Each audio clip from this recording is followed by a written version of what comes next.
Hi, this is MTB214. Thanks for stopping by the channel. Thanks, subscribers new and old. If you haven't subscribed, it'd be cool if you join the fam. Subscribe. This is HP Lovecraft horror Cthulhu mythos tales. So this is a short story from this book. I have these figures here because they relate to this story called The Mound. So this is a story relating to Native Americans and ghosts and some other things. So it was sort of on a long side, so it was from page 203 to 265, so about like a little over 60 pages, so on the longer side. But I have these action figures here because they sort of relate to it. So there's Katel Khan from Mortal Kombat, and he's sort of like an Aztec god being alien thing. So that sort of relates with like Aztecs with Native Americans. And there's from Fighting the Frozen Robin and Batgirl, and they're sort of Native American style, so that relates to that in a way. But the story was very interesting. It sort of reminded me of different things with history, and like El Dorado, a city of gold, because there's this town, I think it's in I forgot what state it was, but they had their seat on this mound. Like, you know, there's a lot of Native American mounds in America. Some of them have been bulldozed and built over and stuff, but there still are a lot in America. And that during the daytime, they see like one sort of ghost, and at night, they see another sort of like ghost there. So it's like, you know, people think in the town think it's haunted, and some people went to explore it over the years from like 1800s into early 1900s.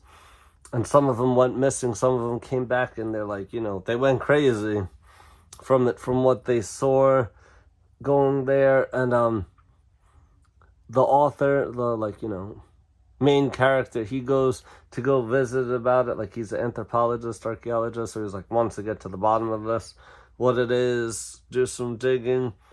And no one really wants to help him. There's like, don't go there. And like, he goes to get like a blessing from a Native American chief, and says like, don't go there. And like, you know, he can't really get him to not go. He won't refuse. So he gives him like an amulet necklace of some sort of metal, and it has some sort of being, like some sort of ancient god that I'm not familiar with, on it. So like, he wears that when he goes there. He's doing his digging, and in it, he sees some sort of like being there, like could be ghost or something, he doesn't know.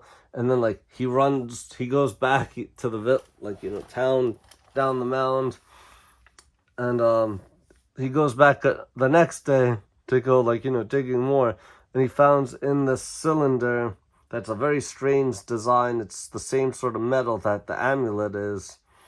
So there's some sort of a similarity there, and it's like, oh, like, you know, what is this? He figures out how to open it, and there's a manuscript in there, supposedly from the 1500s, from a Spanish explorer, that says about, like, you know, he went to this underground city there, like, you know, underground, crawling through a cave system, and then it's like a whole new world. It's strange writing there. There's like different caste of society, sort of like in The Time Machine, the one from the early 2000s. So it's like sort of like a caste system of the ones in charge that have the intellect. Then there's like lower people, and there's even like some sort of beast there that's sort of like reptilian mixed with human, that like people use as, like, you know, a cow or like a horse, which is sort of crazy.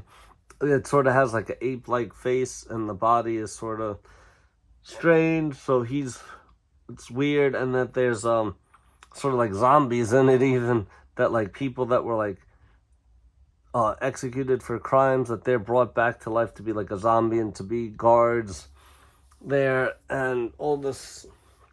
And like, he says about his Spanish explorer from the 1500s, says about like being there for a few years, and they're very interested to hear from him, to learn about, like, you know, the outside world, because they haven't been the outside for like thousands of years. It says like before Atlantis, which is like another myth legend of the world.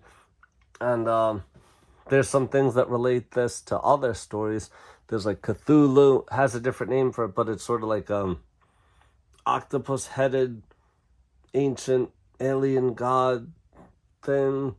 And and there's also like another one there, so there's like two sort of like ancient alien gods there that were supposedly there from before time exists. So there's like that, which relates to other stories about that. That's like Cthulhu's mythos tales, because they all have something that relates with like some strange cult that all has this similarity in it around the world.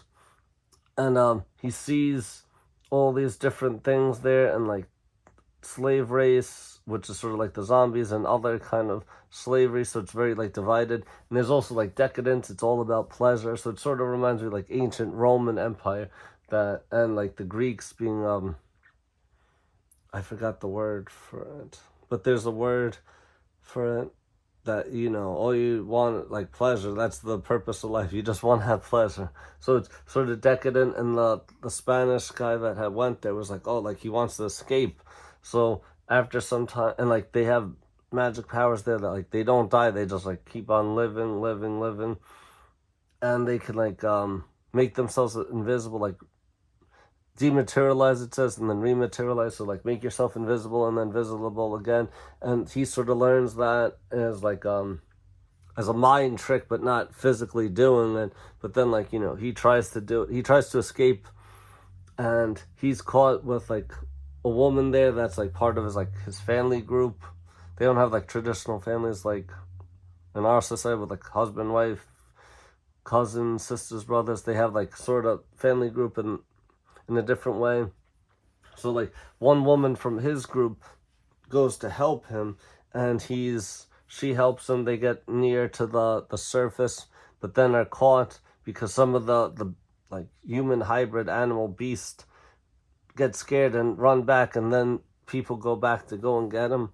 She's punished severely and like killed and then reanimated as like a slave guard. And he's like, you know, they like him, want to learn about the outside modern world, so they keep him around, saying, okay, like, you know, if you go and try and escape again, it's going to be a lot worse for you. So then they go, he, like, you know, he's back there.